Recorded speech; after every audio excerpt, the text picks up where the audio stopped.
What is going on, everybody? It's the France, and we are here for a SmackDown review for January 1st, 2021. We have finally made it. 2020 is dead, buried, gone, and not coming back. And just like the pandemic era shows and everything else, WWE gets the first crack at everything, and they get the first crack at a show in 2021. Now, I am gonna have to say that I am disappointed WWE didn't do what I was expecting them to do tonight, and do a better job doing a tribute show for Brody Lee, aka John Huber, aka Luke Harper. They did the same thing as before, title card, that was it. Some wrestlers wearing a Brody armband, Cesaro, Daniel Bryan, Big E, to name a few. And that was it. Nothing else. No testimonials, no nothing.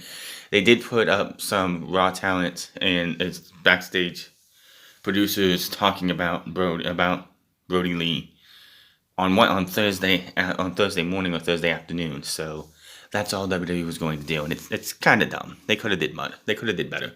The guy was there for 7 years or 8 years. You need to do better. But the New Year's edition of Raw begins with a video package showcasing what happened in last week's steel cage match, which is just WWE giving us a better show than I thought we were going to get last week. We're live from the Thunderdome in Tropicana Field in St. Petersburg, Florida, as Michael Cole welcomes us. He's joined at ringside by Corey Graves. We go right to the ring, and out first comes Vince, I was going to say Vince, but no. Universal Champion Roman Reigns, Paul Heyman, and Jey Uso. They stop on the stage, and the pyro goes off as Reigns raises the championship.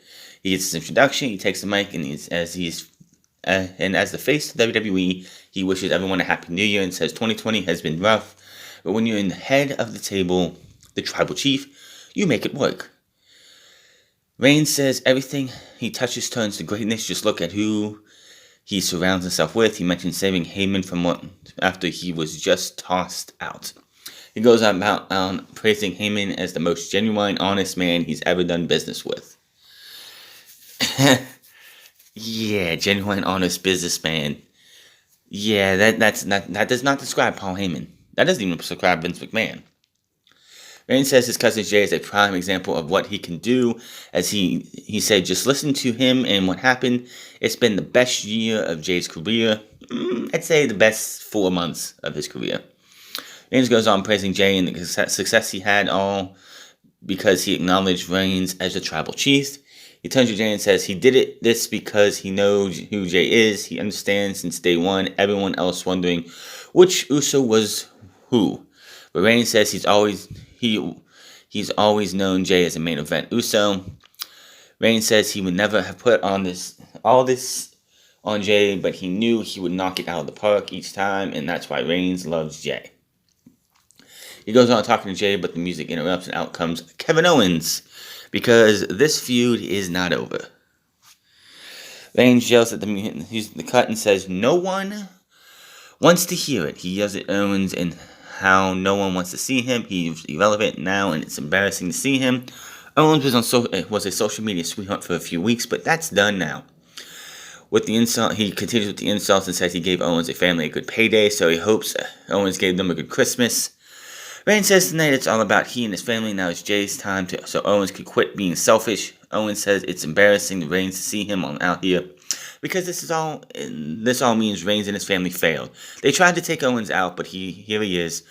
He goes on about what it took for Reigns and Uso to guarantee Reigns kept the title. He keeps talking trash and saying the big dog is gone and he's been replaced by a giant bitch. Reigns is right. Owens says Reigns is right not about a fight between them tonight, and it's about his cousin Jey. That's fine because he's here to fight, not Reigns but Jey. Owens says Uso will pay tonight for what his cousin has done. Owens says he's going to the back and he doesn't care who he has to talk to. He's telling them, not asking them, that he will fight Jey tonight. Owens says when he's done with Jey, Reigns' fan will have nothing to celebrate. He drops the mic, heads to the back, and his music hits. Reigns and Uso look on. We get a progressive sponsored highlight from last week's Lumberjack match main event on Christmas, which saw Big E capture his second Intercontinental Championship in his career, and pretty much the biggest thing he's done in his career post New Day. Was it warranted? Should he have won the Intercontinental Championship already? Yeah, it's fine. It's not that big of a deal. The Intercontinental Championship is not as prestigious as it used to be. So we have Big E versus Baron Corbin. Non-title match. We go to commercial break. So you have Baron Corbin with the Knights of the Lone Wolf, Wesley Blake and Steve Cutler. Sami Zayn has joined Cole and Graves on commentary. And then we have this match. Big E wearing a big, huge Brody armband, which is awesome. Just, yeah, it's great to see that even though this guy was gone and worked for somebody else, these guys still have love for him. It's time to get past all the sappiness and just continue on with things. Big E sends Corbin to the apron, but runs into a knee charges. Corbin comes back in, but misses, then runs right back in. Big E scoops him for a big ending out of nowhere and hits it. He goes for the pin, but Sami rushes the ring, breaks it up for this disqualification, and Big E is your winner. After the bell, Blake and Cutler hit the ring and attack Big E while he's down. They fight them off. He fights them off, but Sami attacks from behind. Big E is triple teamed. Apollo Crews makes the save to pop. Cutler and Blake get sent to the floor. Crews dodges a haluva kick and then presses Sami high in the air. Tosses him out of the ring onto Blake and Cutler. Crews and Big E stand tall in the ring as we go to commercial break. And what do you think WWE is going to do? It might be 2021. It might be a new year, the second year of the next decade.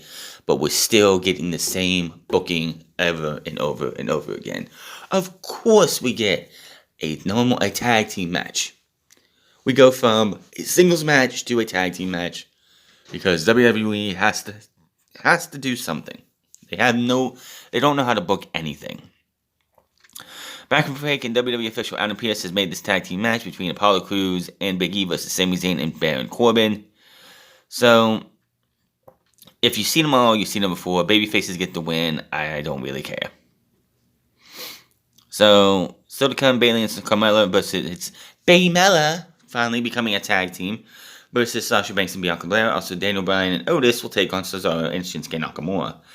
Adam Pearce is on a phone when Kevin Owens walks up. He says he's here to fight Jey Uso and he's going to do it either way, but it'd be great if Pearce makes the match. Pearce goes on about everything he's going on tonight. Owens begs him and says he can't do it. And he says he can't do it. But it will give Owens anyone else on the roster tonight. He says he'll take Roman Reigns. He's like, why are you doing this, man? Why are you doing this? They continue some back and forth, and Pearce gives in and says, fine, you can have your match. That is going to be your main event tonight. So again, Jey Uso for the 10th time since Payback, since the week after Payback, has been in the main event of SmackDown. Even though it's kind of funny because even though Roman Reigns is the Universal Champion and he's doing the right thing where he's not wrestling on a weekly basis, Jey Uso's in the main event majority of the time. Talk about somebody getting elevated in 2020. It was Jey Uso. WWE doesn't elevate many talent as we go, but out of the two that they've been elevating or trying to elevate, Big E has gone a little bit, while Jey Uso has gone to the fucking moon.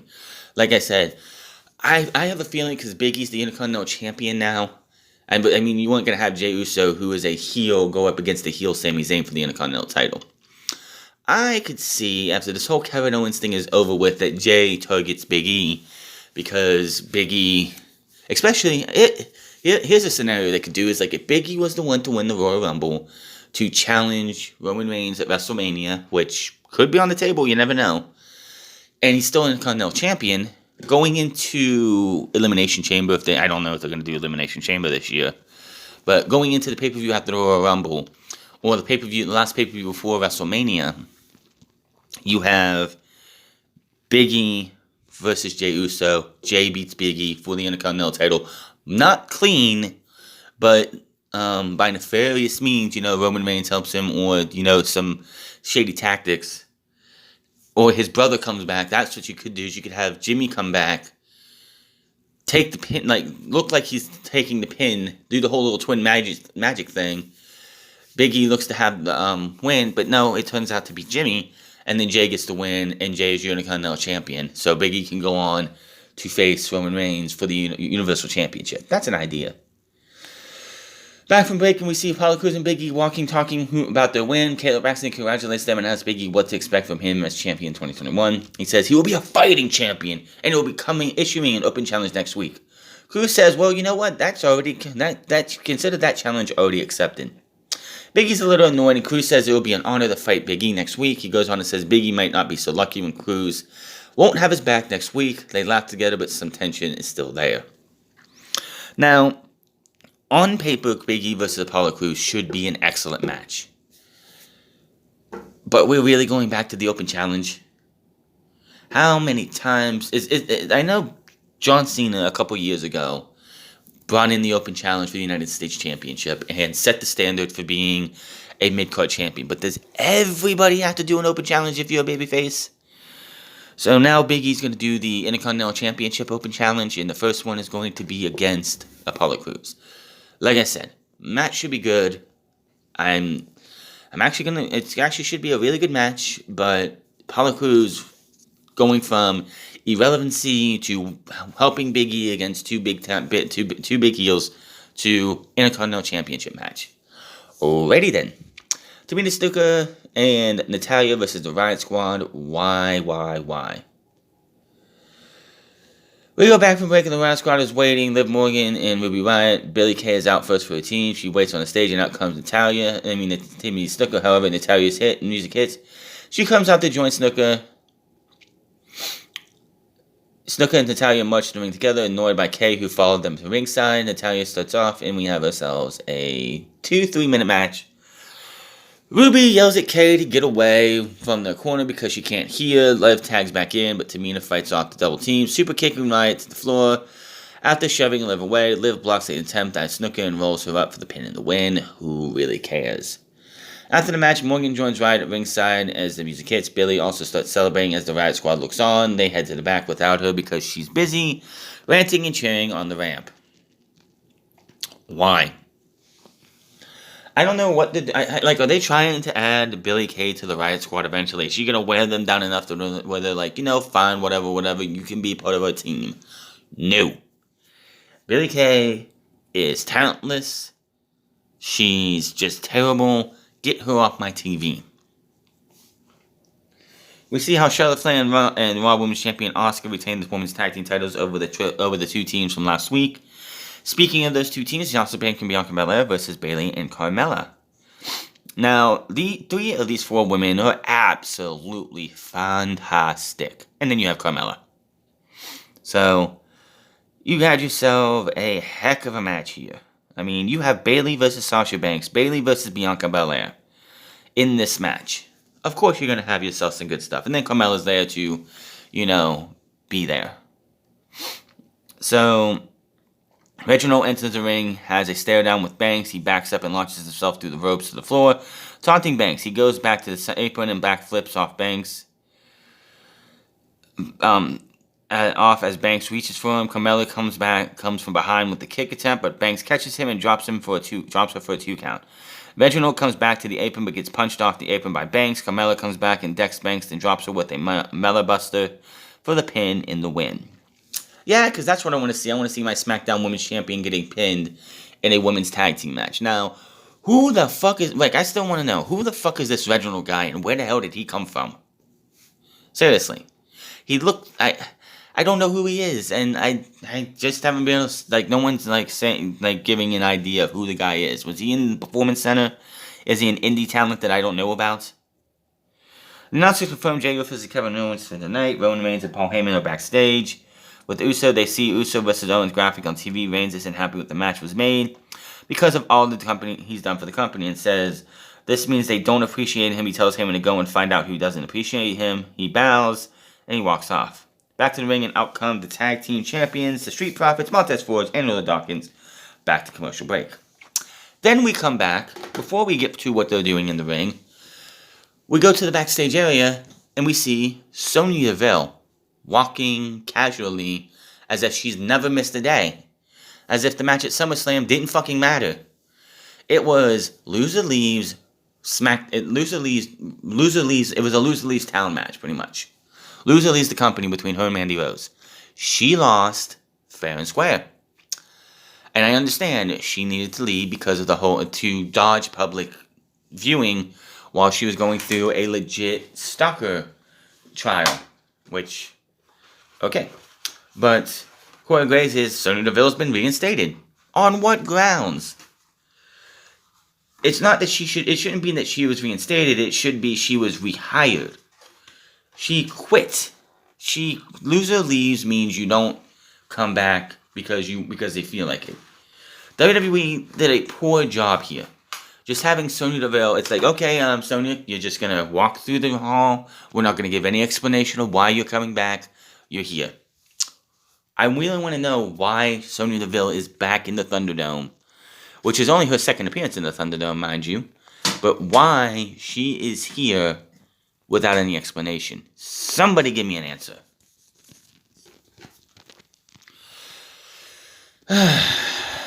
I don't know. So we go to the Street Profits Smoketacular, and I am just skipping over this because they act a fool. They show off they have a drum set which Andrew Dawkins gets on and starts playing. They make fun of people. They make fun of Roode and Ziggler. Finally, Roode and Ziggler come out. They beat the hell out of them. Send Dawkins over the barrier, so they go after Montez Ford, attacking the left leg. Just taking chair shots to him, smacking it against the steel post, pretty much making him... I don't know if it was an injury right off right now or something, but yes, he's down. Otis and Daniel Bryan versus Cesaro and Nakamura was your next match. Now, apparently this match is happening because earlier in the day, Otis and Chad Gable were helping Daniel Bryan get ready for the Rumble by having him trying to lift Otis over the top rope. Okay. So, and Cesaro and Nakamura come over and make fun of him. So, they come and we have this match. Now, as I said, these guys, Cesaro and Daniel Bryan, had Brody armbands on their arms, which was great. Cesaro has a deep history with Brody Lee. Back in the independent scenes, they would wrestle all the time. I've seen videos pop up on YouTube lately, people posting videos of a young Brody Lee against Cesaro, Claudio Castagnoli, as he was known on the independent scene. I don't know much of how much Daniel Bryan and Brody Lee wrestled against each other. Maybe Ring of Honor, I'm not sure. But this was nice. It's nice to see that even though WWE itself did a poor job of paying tribute to this guy, at least his former colleagues got the chance to. So, good match here, long match. Daniel Bryan and Otis get the win with a yes lock on Nakamura. Otis actually hit the Caterpillar on Cesaro. It looked like he was going to pick up the win, but that didn't happen. He goes for a Vader Bomb, which for whatever reason, Michael Cole called just a splash. It's a Vader Bomb. We're not allowed to call that anymore. But, yeah, Daniel Bryan gets in, hits the running knee on Cesaro to the floor. He sent Nakamura rolls. Wait a minute. Did Daniel Bryan even tag in? Yeah, he tagged in, yeah. So, yeah, yes lock on Nakamura for the 3. Paul Heyman approaches Roman Reigns and Jey Uso in the back and blames the match on with Kevin Owens on Adam Pearce. Reigns says they just won't learn. Everyone is trying to take what they have worked on for. He tells Jey not to let them and go out there, show them why he's the main event. They pound fist, and he walks off. And I'm sitting here watching this, and I'm watching the Ohio State football game at the same time, so the ratings are probably going to be down on this match, by the way. Kevin Owens versus Jey Uso, and I'm sitting there, and I'm like, okay, oh yeah, this is the main event. I didn't realize this was the main event until the end of this match. This match ended very quickly, in my opinion. Like, they started this match, and before the break, back from break, it was announced that Robert Roode, Dolph Ziggler, Bayley Kay, and Jey Uso were announced for the hype. Also hype Apollo Crews versus Intercontinental Champion Big E for next week, with the title on the line. And out comes Jey to the ring. And these guys, I can see these guys having like a 20, 30-minute match if they wanted to. This match, I swear, lasted maybe 10 minutes. Big stunner, 1, 2, 3. And I'm like, what the fuck? That ended fast. Because they wanted to spend the next 20 minutes, like 10 minutes or so, Kevin Owens beating up on Jey Uso, handcuffing Jey Uso to the ring, just like Jey Uso did to Kevin Owens last week. Super kicked him, beat him up some more, continued to beat up on him. Then he lowered his left knee pad, pulled out a key, unhooked the one that was on the ring, handcuffed his other hand, so he's pretty much cuffed together. Which Kevin Owens would live to regret later in this fight. So he's beating up on him. He's like, well, Roman, if you're not going to come to me, I'm going to come to you. We're dragging your cousin with me. So they get up the ramp, and Jey Uso gets away. So he's beating up Jey even more, throws him into the stands area. So not Biggie. I keep saying Biggie for some reason. Kevin Owens goes up he has him laid out on the table, goes up to do a splash, but Roman comes out, starts beating him up. Jey Uso gets up there too. This is why Kevin Owens shouldn't have handcuffed Jey Uso like that, because Jey Uso takes his cuffed hands, flip him over his neck, and starts choking on him, which 10 years ago, that got Daniel Bryan fired, by the way. Just saying. But Biggie, I'm sorry. I keep saying Biggie, and I don't fucking know why. It's weird. They beat the hell out of him even more. So the last thing we see is that Roman Reigns throws Kevin Owens off of the table, off of the stage, because the way they have him set up, there's like rises off the riser through a table, and that's that, if I'm correct. Yeah. He's laid out the SmackDown for the first SmackDown of 2021, goes off the air with Roman Reigns looking down at Owens, who is laid out. This is not over. You figure you have a TLC match on last Sunday. You have 2 Sundays ago. You have a cage match the following Friday. That's got to be it. What can they do? Obviously, they're going to the Royal Rumble with this. Yes, they're going to have a trifecta of matches where Roman Reigns beats Kevin Owens 3 times in a row. What's the next match going to be? I don't know. What do you do to beat a cage match and a TLC match? They're going to go Hell in a Cell? I highly doubt it. We just had 2 Hell in a Cell matches in October. I'm sorry, we had 3, didn't we? 2 or 3. We had 3, right? Yeah, I think we had 3. Yeah, we had 3 matches because you had the women's match and 2 world title matches. We don't need any more Hell in a Cells for a couple months. So I don't know what they could do. I mean, you did a cage match. That was supposed to keep Jey Uso out of the picture. It didn't work. You did a TLC match where Jey Uso, of course, was heavily involved. What can you do next? The only thing they could do is ban Jey Uso, but then that's when you bring Jimmy back. That's probably what they're going to do, is that Jey is going to be banned from ringside, and Jimmy's going to get involved because Jimmy's coming back soon. He's definitely on the recovery end. And he comes out. It looks like if Jey Uso gets involved, then Roman loses the title to Kevin Owens. And that's when Jimmy comes back, costing Kevin Owens. Kevin feels like, again, continues to get screwed. And then we go from there. I don't know what they're going to do. This is WWE's problem. It's like Daniel Bryan is the only other person that WWE could use right now to feud with Roman Reigns, and that seems like you want to do that for WrestleMania, unless they are going to go with Big E at WrestleMania against Roman Reigns, or they're going to bring Brock Lesnar back as their babyface without Paul Heyman. It seems like Daniel Bryan versus Roman Reigns will be saved for WrestleMania. Who else are you going to do? You're going to do The Rock? Not like if the scandemic's been squashed and it's just whatever it is, maybe, and they have fans at WrestleMania, maybe you can do The Rock if The Rock wants to come back and do that. I highly doubt it. But if not, I think the safe bet is that Daniel Bryan versus Roman Reigns will be your WrestleMania match. And you're not going to want to spoil that WrestleMania match by having it at the Rumble or whatever pay-per-views they do in February and March. So, this is your SmackDown review for the first SmackDown of the year. Hit that subscribe button, comment down below, like or dislike this video. Find me on Twitter. Fuck Twitter. Find me on Parler at The France Club. Find me on twitch.tv/The France Club. Find me on Instagram at The France Club. And I'll see you guys Monday for whatever Monday Night Raw has limping to the barn. Until then, my name's The France, and I'll see you guys later.